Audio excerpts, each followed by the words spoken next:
Nick, what's happening, Hey, man? Jeff. How are you, man? Awesome. How are you doing? Good, thanks. Good. Beauty day out there, eh? Oh, perfect. Yeah. Yeah, I'm just wondering when we're going to get the next snowstorm. Yeah. At least it was gone by like noon the next day, eh? Like that was. Yeah, exactly. Yeah, for sure. Excited for that hockey tournament next weekend. It should be fun. Yeah, it'd be good. I think Yeah. I think it's totally be fun. Yeah. That's impressive. You got that many players to come out too, so you can run two teams. It's great. Yeah. Finley's got an agenda. I don't know what the hell it is. Ice pack for prime minister. I don't know what he's doing. It's so much work, and he's just so passionate about it. It's awesome. Well, he's so much work. He's got his assistant roped into doing the work too. Yeah, I know. Yeah, shit. Whatever. It's all good.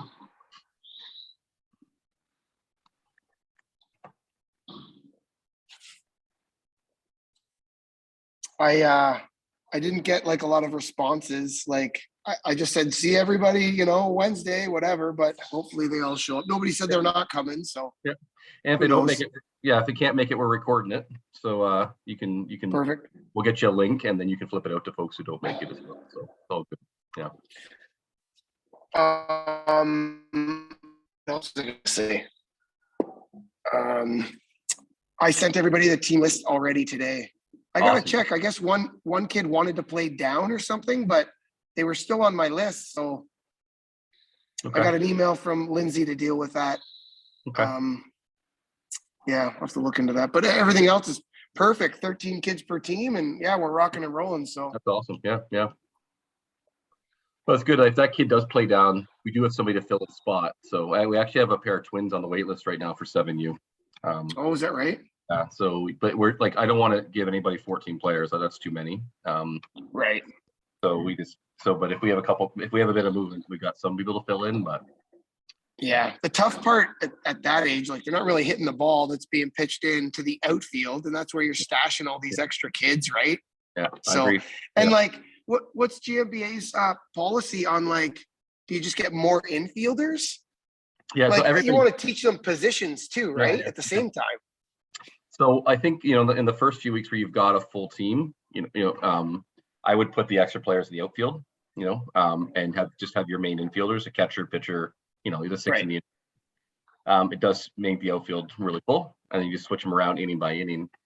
I think as you move along, we'll see less players at each of the games because they'll have stuff going on. But I agree with you. Like I would recommend that players are in the right spot in the infield, and you do your best to try to work your way around it. Yeah, and I think 13 is the perfect amount because on any given day you're gonna have upwards of half a dozen not there. Like you're gonna have sometimes a dozen not there. Like it's tricky sometimes, right? Yeah. So like you do want to overload it a little bit. Yeah, it's a tough balance. I think 12. We like 12, but we went to 13 because it allowed us to get another 6 kids in, right? So and so it is that balance. And because I think the tough part you and your coaches will find that first week is there'll be everybody will show up those first couple of weeks, right? So but then as you get moving along, then it'll be totally good. You'll be happy you got the extra players.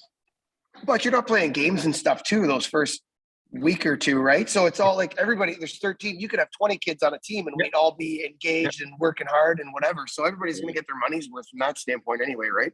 You got it for sure. Yeah, totally. And we'll give folks about another minute or so to jump on, and then we'll get started here, and so we can get you out of here in time for our first pitch with the Jays tonight. So yeah, perfect. Yeah. Should I send them an email? Hey, guys, ready to jump? Who cares? Just send it after. Yeah, like seriously, we're good. Like we're recording this for this exact reason. So if they can make it, awesome. Right. Yeah, it's good too. Yeah, it's all good. Okay, perfect. I'm here. Hey, Tyler, how's it going, man? Hey. How are you? Good. So who's the genius that planned 6 o'clock when you got kids that are 7 years and younger? Do we already cover that one, or? That's me. That's me trying to fit in like like, I don't know, 10 of these meetings in the next 3 days. So. Oh, okay. Yeah, no, I got my girlfriend here with her 2 boys. So I was literally just trying to make dinner for 4 kids. And then I'm like, okay, well, see ya. Yeah. You can throw it on mute, Tyler. It's all good. We're going to record this too. So you can, but yeah, no, it's tough. We're going to 10 o'clock tonight, Lindsay and I. So we've got a bunch. Geez. Yeah. God Not bless all you. back, and then that tomorrow night too. Hey, it's all good. It's all good. We want to get them in. So cool. Why don't we start? And then we'll, if anybody jumps in, that's all good. We can, they can catch up. They can catch up as we get going here. So hey, welcome everybody. Appreciate you taking the time. Our goals. We'll be out of here in an hour or less. Won't keep you past 7 o'clock. That I promise you. And appreciate you taking the time tonight to jump on this call, talk about 7U. But also, really want to start by just saying a big thank you for stepping up to coach. We've got a full division. As Nick knows, 13 players per team, 6 players on each team, and 98 kids, right, Nick? That's what it is. I think we got for this group here. No, 78 kids. No, 78 on this one. 78 kids are raring to go play baseball. And we couldn't do it without each of you. So thank you very much for stepping up to coach this year. We really, really appreciate it. And Nick, big thank you to you as well for being the convener again. I know it's a ton of work. I undersold it last year. You came back, so I appreciate it as well. So yeah, happy to do it. No sweat. Yeah. Okay. So maybe while we start here, let me just go around just a quick screen here, just so everybody can introduce themselves. Let us know if you're head coach, assistant coach, helping out. And I don't. Maybe Nick knows everybody. I don't know everybody on the call here, so we can just sort of work our way around here. So Nick, do you mind going first? Yep, I'm Nick Mamalidi. My boy is Liam. This is my second year being the convener and coach of one of the teams. So, yep, happy to be here. Awesome. Thanks, Nick. Kobe, over to you. It's actually Sean Galena. I'm on my son's laptop, but yeah, I'm Kobe's dad, third year coaching, and happy to be here again. I had no choice. My son said he wouldn't play unless I coach. So perfect. Thanks again for helping out. Yeah, no problem. Jay Chambers, bottom left of my screen. Yep, it's John Chambers, head coach. I think it's team 2 or 3. I was looking at the list today, but second year coaching with this association, but lots of years coaching basketball and another sport. So excited to get going. Yeah, totally. We got to get out of here as well because we got a Raptors game to watch tonight too, John? So that's right. Hopefully they'll come through at home here, even though they're shorthanded. Yeah, no kidding. Okay, thanks, John. Anthony. Anthony Gilbert. I'm coaching the green team with my son Dominic. First year coaching, so it'll be a bit of a learning experience, but I've played a lot of ball in my lifetime, so hopefully it's a bit of a breeze, but we'll see. Cool. Awesome. Thanks, Anthony. Anthony's also on our house league committee too this year. He jumped on and helped us with some of our house league stuff as well. So thanks for that as well, Anthony. Yeah. Tyler, over to you, man. Hey, I'm Tyler. I wasn't officially a coach last year, but the coach for our team was actually admitted he was a flake. So I ended up coaching.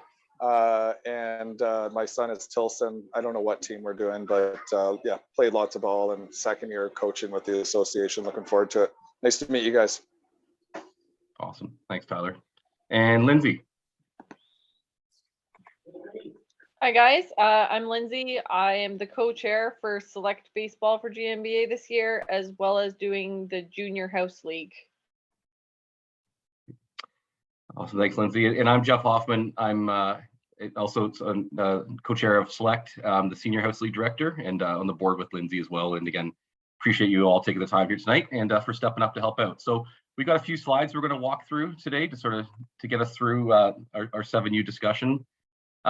As we go, though, this is really meant to be a discussion. So if you got questions or things that pop up, just fire them out. We don't need to wait to the end. We can chat at the end as well. But if you got something you want to get some clarification on, let's do that right away. Okay.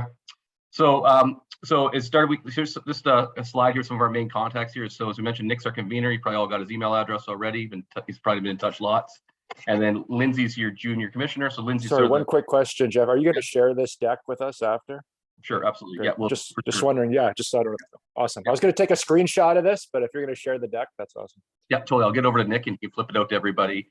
And we're also recording this as well. So if any of your friends miss this, that you want to make sure they see this as well, we'll This will be up on the GMBA YouTube channel in a couple of days. So, Thanks but so yeah, much. we'll definitely share, John. You got it. Lindsay's a junior commissioner, so she's sort of the direct link between Nick and the GMBA board. So if Nick needs something, Lindsay's his person, and she'll make it happen on behalf of GMBA. So here's a bit of a timeline of kind of where we're at, and some of these things you're actually already ahead of because Nick's been on fire here getting stuff done here. So we had asked the communities to have our teams finalized by April 23rd, but I think Nick told me today they're done. So you guys have them already, which is awesome. So that's check, that's done. And coaches, you can start to reach out to your parents then, if you haven't done so already, just to say, introduce yourself, right? And pass on any sort of key information, of which one of the big ones is uniform pickup. And so this is something that's just changed today. Nick, it looks like you want to say something here? Yeah. I told everybody, or I put in the email on the 27th, and I sent that out before, little too on fire maybe. So yeah, guys, don't go pick up the equipment on the 27th because that date's incorrect. It's the 28th is the first day. Well, sorry, Not equipment, uniforms. That's right. Uniforms. Yeah. So Hometown Sports will have your players' uniforms and your coach uniforms for April 28th to pick up at Hometown Sports. You can pick them up anywhere within that sort of 10-day, that sort of 2-week window there between April 28th and May 13th. Hometown Sports up on Aramasa. I think most folks know that place is. Same thing we did last year. All players get a cap, jersey, and pants this year. Yeah, go ahead, Nick. Yeah, and I don't think I specifically clarified that assistant coaches, guys, whoever is on your Excel spreadsheet that I sent out there, they get a shirt and stuff too. Shirt, and is it a hat as well or no hat? Yep, exactly. Yep, sure. Yeah, hat as well. So make sure they're the assistants, it's on their radar that they can grab something for themselves while they're there. Cool. Equipment pickup. So this is your team equipment. So this will be available to be picked up next week. So Monday or Wednesday next week up at the GMBA office on Crimea Street. If you run any trouble getting there those 2 days, let Nick know. If we have a bunch of folks who can't make it, we'll add a third date in there later on that week. Bring lots of room because you also at this age you all have a pitch machine that you'll take with your team as well, right? Those blue slingers that you'll need to fit in your vehicle. They break down a little bit, but not a ton. So just a heads up as you're grabbing that. So you'll be getting bases and your bags and the slingers as well for your teams. And then we're on the field right now. Our contracts say May 2nd. The city's planning for us to be on the Diamonds May 2nd, that Monday. And so your first practice time will be May 3rd. And then the first 2 weeks of the season, because they tend to be a little hit and miss around weather, we're sort of calling spring training. They're practice sessions. So you got 2 weeks on the Diamond, 4 sessions with your team. So May 3rd, which is a Tuesday, right? Yeah, Tuesday, the Saturday, May 7th, and the 10th, 14th, and then the one more. So it's actually 5 times, and then the other Tuesday, May 17th, before your first game, which is Saturday, May 21st. And then the season ends July 23rd. And so for 7U, we'll get into this a little bit, but it's a real non-competitive division. We don't keep score at 7U. We don't keep standings at 7U. There's no playoffs just yet. It's that bridge between T-ball and into competitive baseball. And so we'll get into some of the details around how it works from a game point of view, but there is no playoffs. So your season ends a little bit earlier than some of the older teams who will play playoffs those last couple weeks of July. But we got you done before the August long weekend, and you got the month of August to do your thing with no baseball. Practices. So practices are Tuesday evenings. Right now, it looks like they're all going to be up at Riverside Park, Riverside 1, 2, and 3. We've had some diamond stuff to move around, but that's I think where your practices are going to be. So everybody will be in the same area on the same night on that Tuesday night. 2 teams share the practice diamonds, so you practice with the other team. And we really encourage you to practice as a group. And I'm going to walk through the practice plan a little bit. It's certainly your call if you want to stay in your strict teams, you can do that. The practice plan allows you to do that. But if you also want to merge the teams together, especially as you get into the season, and if you've been around house league baseball, you'll know as you get especially later into June and July when folks are going away for the weekends, or maybe they got some vacation, especially those July practices, you may be a little light on players. It definitely doesn't hurt to practice together. So we definitely encourage that. We will provide you with 3 standard practice plans to use throughout the season. Practices that cover week 1 to 4, and then 5 to 8, and 9 to 12 to sort of build off each other as the practices set up to do. We'll walk through one of those plans.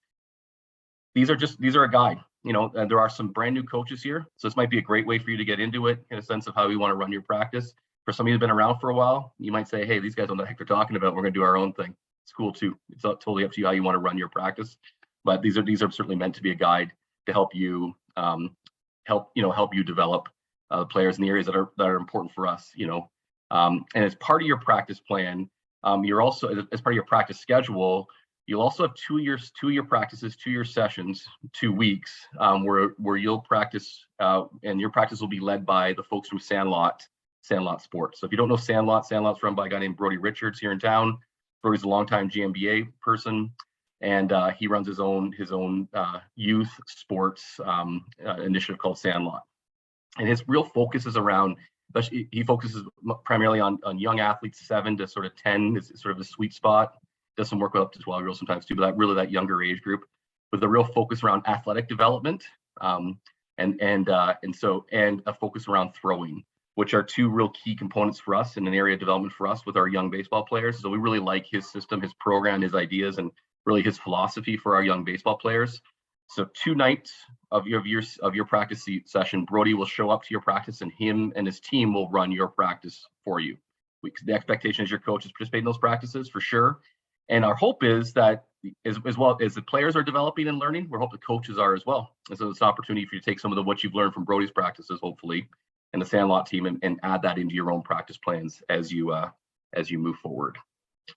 And then for us at 7U, our development focus is primarily throwing. I put it on there 3 times on purpose because it's about throwing.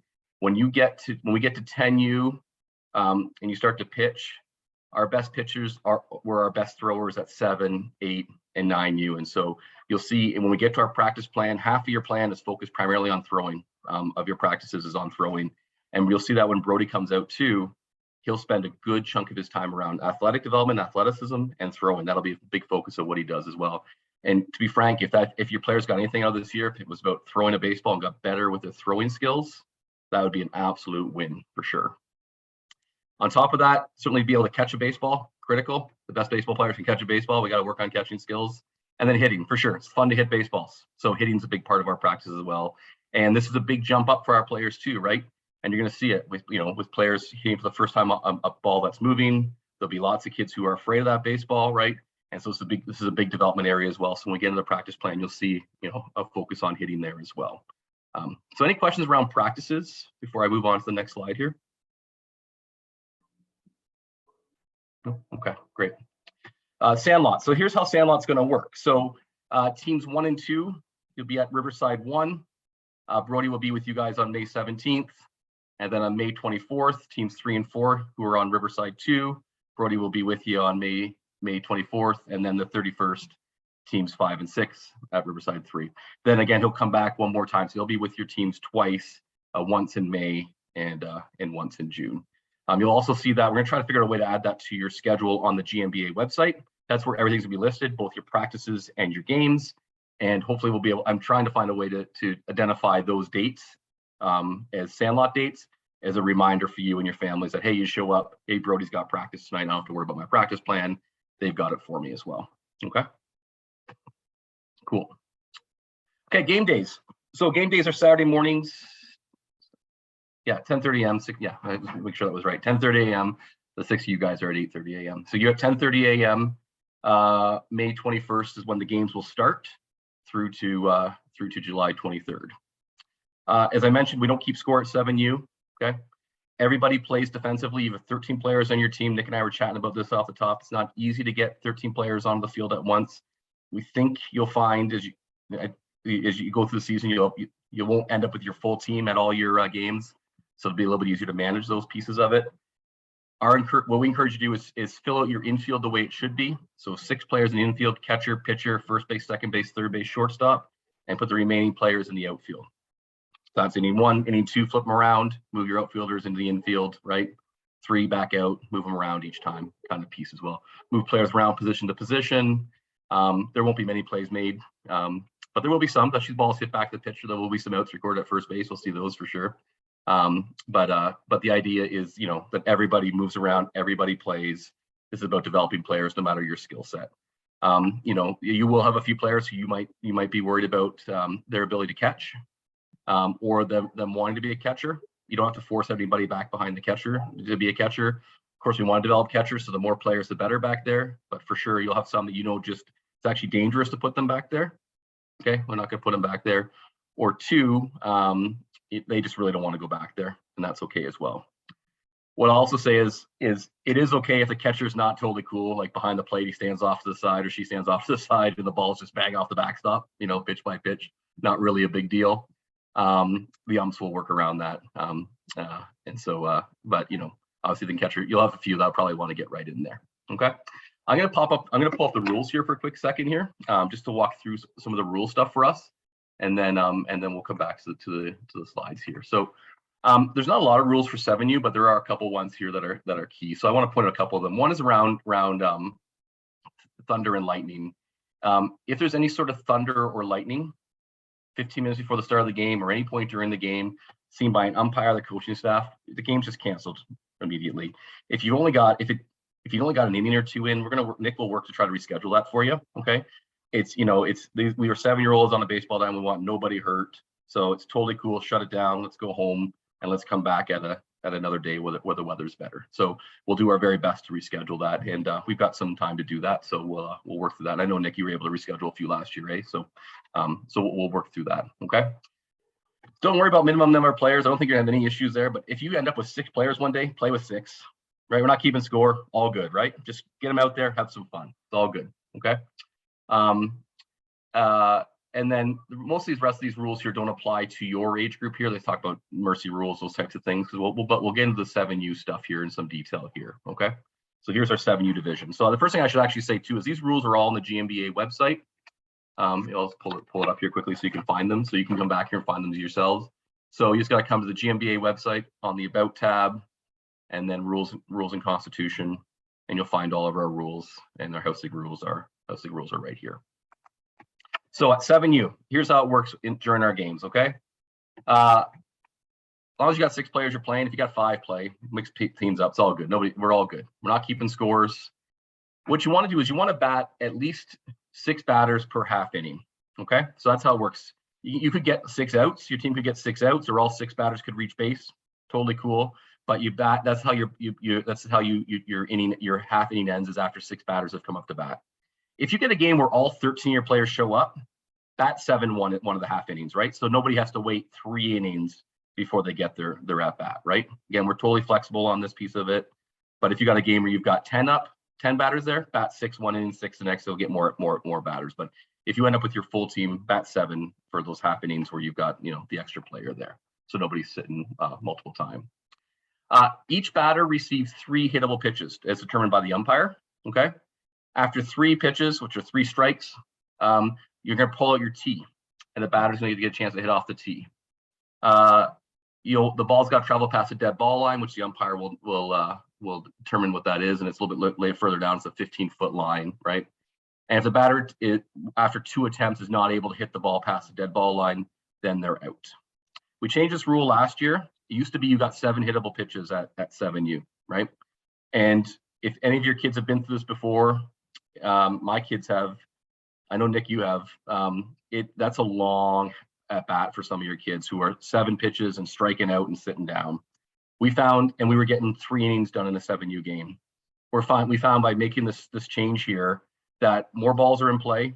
You get more baseball in. We're seeing 5-inning games, 6-inning games, and it's a better experience. And to be frank, now you got players getting on base who were striking out before, right?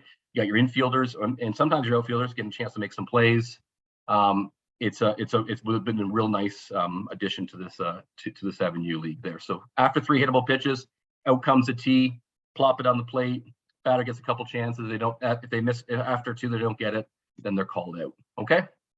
The rest of the stuff here is what you expect. You can't bunt. There's no walking. There's no stealing. All those sorts of things. The other one too is important. There's no overthrow. So play at first base, ball goes out of play. Nobody advances the base. Runner stays at first base. There's no overthrows here. Most balls it will probably end up as an overthrow, so it's all good. Okay. You will in your bags we'll have a helmet with a face mask on it for your pitchers to wear. So we want the pitchers to wear that helmet when they're playing the pitcher position versus their own batting helmet. The reason for the mask is sometimes the ball ricochets off the machine, and then can can be a risk or could injure one of our players. So that's why we've got the face mask on the helmet for there. Pitch machine set somewhere between 25 to 30 miles per hour. I'd recommend closer to the 30 mile per hour mark. The more arc the ball has in it, so when it's going a bit slower, there's more of a loop, more of an arc to it, tends to be less consistent from a balls and strikes point of view. And so less arc, so a bit more velocity is better. Your players will be able to hit at 30 miles per hour. And you'll see when you get your machine, there's when you know where the different sort of knobs go or the guides go will allow you to get to the 30 mile per hour mark. We'll show you that when you pick up your gear, but you just got to sort of put the pedal in one spot and the lever in another spot, and then that'll get you to your about 30 miles per hour. Okay. And then the last thing I'll say here is when it comes to setting up your diamond for the games, the home team, which will be noted on on your schedule, they're the team that's responsible to set the diamond. So when you play your games, that you'll use their pitching machine, you'll use their bases, and the home team's coaching staff or parents hopefully will help out too, set up that diamond. And I'll just tell you that the pitch machines, even though we've got them set, around 30 miles per hour, they're all slightly different. If you haven't used them before, they're all spring loaded. Some of the springs are new, some of them are a little bit older. Some will feel faster than others, right? That's okay. And so you might get to a game where the machine that you're hitting off of is slightly faster than one you practice with. That's baseball, right? We want players to be able to hit baseballs. You're gonna hit baseballs at different speeds. It's not dramatically faster, but you will see that, and that will be a bone of contention. It happens all the time with the stage group. We'll have coaches saying, "Oh, hey, well, we gotta use my machine because it's it's a little bit slower. My guys can't hit off your machine." That's just I would encourage you just to hey, this week it's that team's home coach. As long as they got it set up the same at the same sort of settings across the board for that 30 miles per hour. If it does look a little bit different or is a little bit quicker or a little bit slower, we want our players to be able to adjust that, and that's a good way to learn that as well. Okay.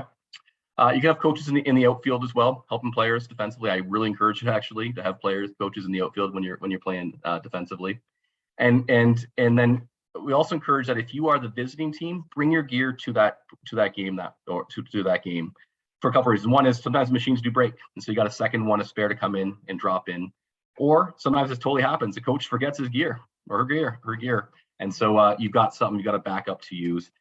If it really came down to it, worst case scenario, no pitch machines, they weren't working, have a coach go out there and do some coach pitch underhand and finish up your game for that day. Okay. Any questions about the rules piece here? So are we recording outs? No, you can make outs, but you'll have 6 batters bat no matter what. No, but I mean, like, say they make a play and someone's thrown at it first. Does that runner? Is it? Yeah. They're Are out. they out, or do they just still go to first like T-ball? No, they're out, John. Great question. Okay. They're out for sure. Yeah. You're out, and away you go. Absolutely. But you still have 6 hit no matter what. You got it. Exactly. Yeah. Okay. Awesome. I had a question. Let's say that you got a kid on your team and there's no chance that they're going to hit the ball off the machine. Can you just go straight to the tee? What I would suggest is if you really had a kid like that who was maybe totally afraid, is actually have a coach come out and pitch to them underhand, really close. They're probably not going to clobber you with the ball, right? And see if they can still hit a moving ball before you pull the tee out. Okay, thanks. Yeah. I mean, ideally, we'd want them hitting off the machine because, hey, they're 7 years old. They got 3 years of this machine and they want it to be an awesome experience. Use your best judgment as a coach. You guys are the adults out there for sure. Rain, as I mentioned, it's, if you're going to get rained out, Nick can make that call before you get to a practice or game. But if, and Nick's your person, he'll do his best to reschedule it on our end. Yeah, Nick. I'll just say, watch your emails, guys. Text me, whatever everybody's got my phone number and stuff. But just watch your emails. Awesome. Thanks. Umpires. So you do have umpires at your 7U games.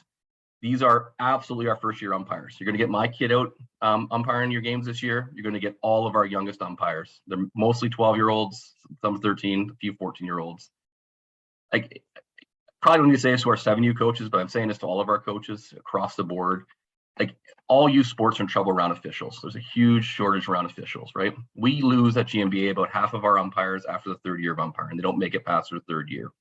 And so, I guess what I'll say to you is, just like our expectation is you to be this positive role model for your players, please be that positive role model for our umpires as well. These guys and girls are brand new. Help them out there. If they're not in the right position, give them a hand, right? If they're when they go to do their plate meeting with you, I think many are gonna be pretty shy talking to you. Have some conversation with them, help them through their plate meetings, talk about some of the rules, so we're all on the same page here. And just help them through their time with you. I think it, but like I said, they're going to be brand spanking new. I think what you'll find with these umpires is positioning is going to be a real challenge for them as they try to figure out where their positions are supposed to be. But if you do have an umpire who you think is really sort of struggling out there, please let Nick know, and he can let Lindsay and I know, because we'll make sure our umpire in chief is aware of this, and they can provide some additional supervision and support for that umpire. And that's not a bad thing to do. I did that last year with an umpire we had at one of our games, where this great young person who's it was over that level of games was over his skill level. And so so we had that umpire again later on in the year, but they paired him with a senior umpire who's really able to help and mentor that umpire as well in their time on the field. So if you see something that's a concern, let us know for sure. And we want to help these umpires develop as well. Okay. Cool. Police checks. So if you're new or you haven't done one in a couple of years, you got to do a police check. And so if you live within the city of Guelph, you jump online to the Guelph Police website, use this code and this expiry date, and you get your police check done for free. If you live outside the city, you need to go to the OPP station. And reach out to Lindsay and I will get you this proof of volunteer status. So you don't have to pay for your police check either if you live outside the city. If you've done your police check in the last couple of years, you're able to just complete a vulnerable sector check. If you complete this check in the last couple of years, you just need to sign a declaration as well. Okay. And you can download that form from our website. So we're actually, one of the things I haven't done yet, I'm going to send Nick this information in an email as well, so you can forward off to each of you. And you can get this done. If you've got a police check recently from hockey or what have you, that's cool too. Flip over to us. That'll work as well as part of this process. Okay, but we all need either our police checks done this year if we're new, or it's been a few years since we did it. And then if you just did it recently, you can do the declaration waiver. Okay. Cool. Okay. So that's really about it for us here. So next steps, police checks. That'll be the piece here. Reach out to your parents. If you haven't done so already, please try to do so by next Sunday. So April 24th. Let them know what team their child's on. Let them know a bit about yourself, when the uniform pickup is, and then it's some information around first practices, first games, that type of stuff as well. Come on by the GMBA office next week. Grab your gear, and then we've got some coaching resources too. There's a link here on the GMBA website. So again, under coaching here, there's a whole bunch of coaching resources here too. So if you're looking for more ideas, looking for more plans, looking for more anything to develop your coaching, develop as a coach, there's lots of stuff here. Jump on there and use those resources as well. Yeah. Hey, Nick, yeah, go ahead. I color coded all of the the one spreadsheet when I was making the teams out. So I've got blue, light green, whatever. So when our coaches look at their team lists, they're physically colored still. I didn't turn them all black just for me helping me remember everything. I've labeled the spreadsheet team 1, team 2, all the way up. So just guys, don't go into Hometown Sports and say, hey, I'm the green team. You're not the green team. That's just what color I made it. You're team 4 or team whatever it is. Don't confuse Mac over at Hometown Sports, because he's going to need to know what team number you are. Okay. Any questions at all? No? Okay. Last thing, I didn't touch on this, but I'll just mention it. If you do end up short players, I don't know if you will or not, you can always call up players from the 6U team. I know what number your kids played up last year. And so how you'd work through Nick and the convener at the 6U team just to make those those connections. And then any 6U player can come up and play on your team if you're ever short players. So yeah. Okay. What's that number at, Jeff? What do we want? Like anything less than 9 for a game, or? Yeah, like Yeah, like, for sure 9 at an older age, but yeah, 8's fine again at 7U. But the challenge, if I would encourage you, yeah, less than 9, because maybe you've got 8 coming now. Somebody gets sick the last second, or you thought they're coming, they're a no show. Now you're down to 7. So yeah, like I think 9's a good, like if you're looking at 8 and you need a 9, that's a good idea to. And are they Sure. going to play at the same place? Are they going to play at Riverside as well? Yeah, no, they are not. Which is an interesting challenge. Are our games at Riverside? We No. talked about practices. No, Okay. that's right. No, you're not actually. Your games are. Let me pull that up quick. Your games are all over the place this year. So the games for 7U are either at Woodland Glen, Scove, WB Hamilton, or Rickson. That's where the games are. And so, but the 6U teams are also at those same diamonds, just the time slot before you. So they play at the same diamonds as well. Right. So worst case, we've done this before. If somebody doesn't show and you guys are on the diamond right after, hey, does anybody want to stay? Like that's happened quite a bit. So guys, you've got that up your sleeve if you ever need it. Yeah, good. Yeah, it's totally a good option for sure. I found last year, I know they're a little bit smaller, but we oftentimes had like 6 or 7 players, and it was the best. Like the other teams were fighting over the ball in the infield. So yeah, I know what you're saying about, yeah, you don't want to get stuck with 4 or 5 or whatever, but when I had 6 last year or 7 last year, it was actually really good, worked really well. Totally. Nice. Yeah, more touches, more opportunities. Yeah, you got it. Okay. I guess one last call out for questions at all? No? Okay. Yeah, I got a quick question. Yeah. I'm not sure if you mentioned where our practices are at Riverside on Tuesdays, but what's the time? 6 p.m. 6, okay. And what was I'm just trying to eliminate some questions I'm going to get from parents. You said Woodland Glen, Scove, Rickson, and there was a 4th diamond, correct? Yeah, it was WB Hamilton. Okay. Yeah. And you know what I didn't do, and I'm just going to take a second if you don't mind. I didn't actually share the practice plan with everybody here, so I guess I'm going to take a quick second to walk through the practice plan. Where is WB Hamilton? I think that one is behind Stone Road Mall. Oh. I think that's Yeah, that's correct. It's right by my place. Yeah, so the WB Hamilton sign is right on the corner, like right by that TD drive-through bank, right across from the mall. And there's actually a brand new playground, and then there's a baseball diamond down below. So I don't know where the best parking would for that. I think the best parking for that one would be like right on Scottsdale, because I don't think there's anything else. Yeah, like or you could get to it from like Priory Park School or from the French school there too. Right. And Jeff, our practice is an hour long. Yeah, actually, we're going to walk through this. They're about an hour and 10 minutes or so. It could be longer, depending on your team as well. If your team players are really into it, but I think an hour is great for a 7U practice. Yeah. All right, so here's a practice plan, and this is for weeks 1 to 4. Again, you have some flexibility here with how you want to handle these practice plans and what you want to add, take away, ignore, etc. But here's generally what we're hoping will happen. So hey, we got a warm up happening, right? You do this together with your teams. So 5-minute warm up, military walk, high knees, butt kicks, all that stuff, right? And then one of the things early on the season, that you'll certainly recognize is some of your players will be brand spanking new, and you'll need to just teach them even which way to run around the bases and what are the bases called. And so we got one little exercise here called the train, where you get in the line, you run to each base, start from home plate, and call the name of the base out while you hit it, run around the bases again. Simple warm up, easy way to let kids know the names of the bases as well. As you go through this, you can adjust that and add positions in as well if your players are getting that pretty easily, right?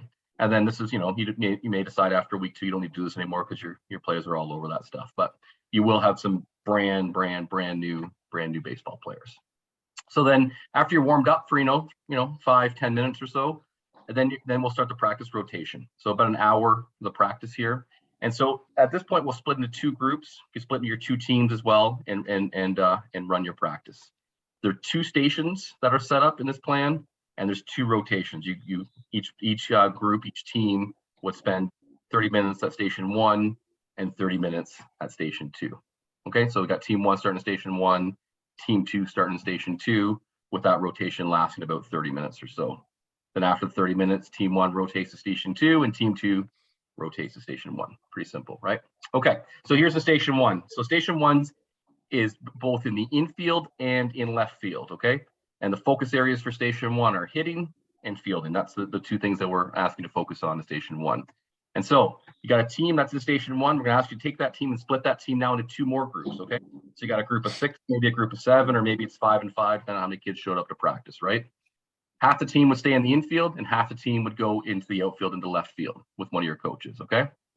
And then you rotate the infield group and the left field group with each other after about 15 minutes or so. Everybody with me still? I think so, yeah, we're good. Infield group.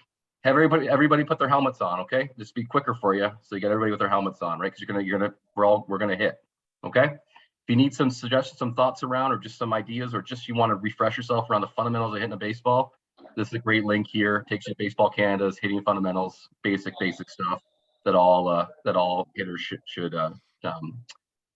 know, right? Or should do when they're hitting.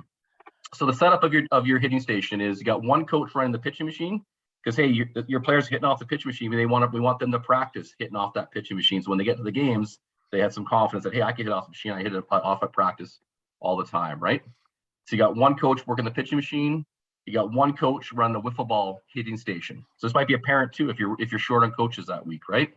So where you found a safe area in around the backstop where you can have a player hit wiffle balls that are thrown by a coach. Again, an opportunity to hit a moving ball, right? And this gives kids the chance to swing that even more during a practice. And then during the batting practice area, you kind of got 4 things going on. You got one player hitting up the wiffle ball station. You got one player hitting off the pitch machine. You got one player waiting on deck to hit, so they're ready to go as soon as it's their turn to hit. And you got the remaining players, could be 3, could be 4, could be 2, whoever you got showing up that night in the infield, shagging any balls that get hit, fielding those ground balls, and then rolling them back or throwing them back to the coach who's running the machine. And we encourage you to get parents at these practices, put them in the outfield.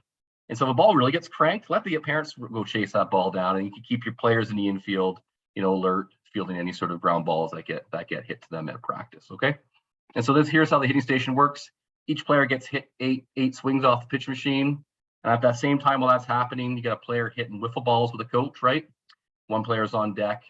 And then after the 8 swings, that player moves to the wiffle ball area. The player who's in the wiffle ball area moves on the on deck area, and the on deck area moves to the pitch machine. And then actually, I need to change this up. This isn't exactly right. After you hit, you go field, right? And then the field. I was going to say that's a never ending of 3 people. Yeah, I'll switch that, John. But you got it, right? You hit, go to field, and then after you've done your fielding rotation, you go to wiffle to on deck, and then you hit again. The idea is if you have enough time to get it to try to hit twice off the machine, get everybody through the rotation twice. Okay. After that's done, so that will take you about 15 minutes or so, roughly. While that's happening at the exact same time, there's players out in left field, right? So the other half of that group is in left field, and they're working on some fielding drills and some receiving drills. So in the first few weeks, we've got the basic crocodile fielding drill that we've probably done 1,000 times. You might have a better drill you want to use for fielding, but the crocodile is a simple one. There's a video link to it as well if you want to pull it out here and to run your players through that fielding drill. And then we've also got a simple catching drill here, catch the ball like an egg, to walk through while you're in the outfield. Jeff, I suggest the alligator drill. It's much more sophisticated than the crocodile. Okay, so that's the idea. So you got half your team's in the outfield working on some fielding stuff, half's hitting. 15 minutes, flip them. Those guys in the outfield go and hit. The guys that were hitting go to the outfield. Okay. While this is all happening, the other team is in right field and in station 2, and they're working on primarily about throwing. That's going to be the focus of that station. And so the first 3 minutes really about just this. There's a simple drill here or exercise called handcuff. There's a video link here to it as well. It's about picking the baseball up properly, right? And so for those first few weeks, even just being able to grab a baseball off the ground, out of your glove, spend a couple minutes on that transfer. And then the throwing motion, Baseball Canada really is simplified it, called it the wheel. There's an exercise around the wheel. There's a video link here too as well around teaching the basics of throwing a baseball. And the real key to this drill here, and if I can emphasize anything to you, is to get your parents out of their lawn chairs and get them on the field with you.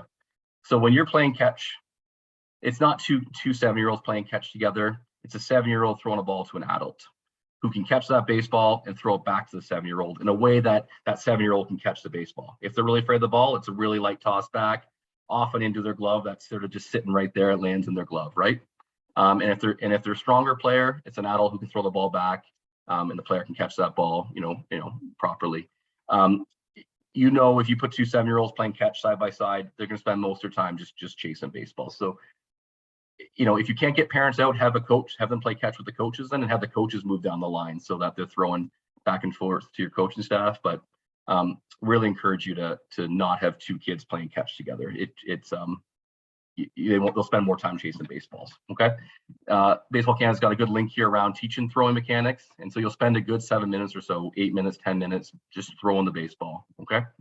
And then there's a couple other drills here around throwing to have a bit of fun once you sort of warmed up and worked on the basics of throwing mechanics. One of the exercises is called Bigfoot, which essentially is you throw the baseball. If your partner catches it, or in this case, your parent catches it, take a step back, throw it again. If you catch it again, you take another step back, and you see which pair can get the furthest apart, right? And then do it again, and do it again, do it again. It's another way to have a little bit of fun, but play some catch, throw the baseball. And then the third drill you can do during that 30-minute sort of block there is what they call the challenge here, where you split your team into two groups. You set up a bit of a challenge with some obstacles out to throw at, and so players may have to run to an area. Maybe there's a hula hoop or a rope that you've made a circle around with some baseballs in there, and you've got some cones or even hats in the outfield that you're throwing at as targets, right? And the player's got to run up, pick up the ball, throw it at the target, throw it at the hat. If they hit it, they get some points. If they miss it, maybe they get some points for being close. You can figure that game out. But again, the nice thing about a drill like that is there's nobody's chasing baseballs. You can throw the ball as hard as you want, as far as you want. You can have a bit of fun with that as well. And as you want as a coach, you can reward if you want, bring some snacks or whatever, or whatever you want to do to reward, that little bit of competition in practice. Okay. And then after that 30 minutes is done for that group in the outfield, who's primarily working on throwing, they're now going to come into station one, work on hitting and fielding. And that group that was working in station one on hitting and fielding is going to come to the outfield and work on throwing for the last half an hour of their practice. And so these practices are set up. The idea you can use these for the first 3-4 weeks. And then there's a set of practices that are slightly different for weeks 5 through 8. And then a third set of practice plans for weeks 9 through 12. Again, your call how close you want to follow these. And the other piece I'll just say at the end of all the practices, you'll see that there's just alternate ideas. You may have your 7-year-olds at practice one day and they're like, I don't want to do any of this stuff, coach. Like, okay, well, let's just play some soccer baseball then. Or let's play tag, or we'll do a target practice, or we'll play 4 corners or red light, green light, or something else. Just have a bit of fun because heck, you know what? We don't want to throw baseball today. And you know what? You can totally mix that up and do something else as well. So your call, you kind of got free reign there, how you want to handle that. But we did want to give you some guidance and some structure around your practices, and especially for those that are brand new coaches this year. And then on top of that, you're going to have the Sandlot folks out twice during your practice during the season, where you can take ideas from their practices and build that into your practice plans as well. Okay. So lots of info there. From past experience, I find that the early on too, like the soccer baseball is good because it gets the kids used to making contact and then running if they've never played baseball before. And sometimes, especially in T-ball and stuff, they'll hit the ball, they don't know they're supposed to run. So that's a nice low impact way to kind of get them used to the fundamentals of making contact and then moving in kind of a fun way. Yeah, love it. Totally. Yeah. That'd be a good way too to sort of evolve that train thing from the beginning where you're running base to base. You can now say, hey, we're going to kick a baseball, or and that we don't. Yeah, and they probably played it at school at some point too. Yep. So it's not as foreign as maybe hitting it with the bat to kind of ease them into it a little bit too, depending on the group you have, really. Yep, got it. Good idea. Okay. All right. So that is really it for me. Any sort of final thoughts or questions? I got one more, Jeff. Yeah.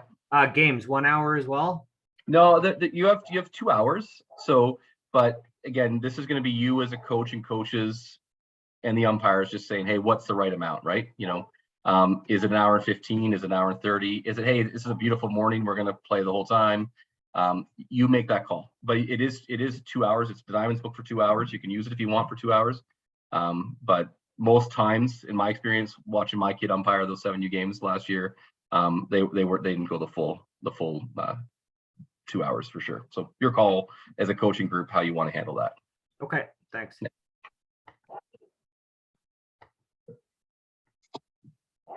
Okay. Again, hey, thanks again for all your time tonight. Thanks again for stepping up. We appreciate it.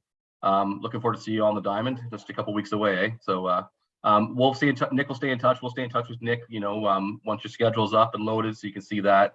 And yeah, we're planning for that first Tuesday in May to be on the Diamond. So again, thanks very much. Reach out with any questions, and we'll see you next week at picking up your equipment. Awesome. Okay. Thanks very much, guys. And thank you, Jeff. You're welcome. You're welcome. Take care. Have a good night. So yeah. Take care, guys. Thanks, guys.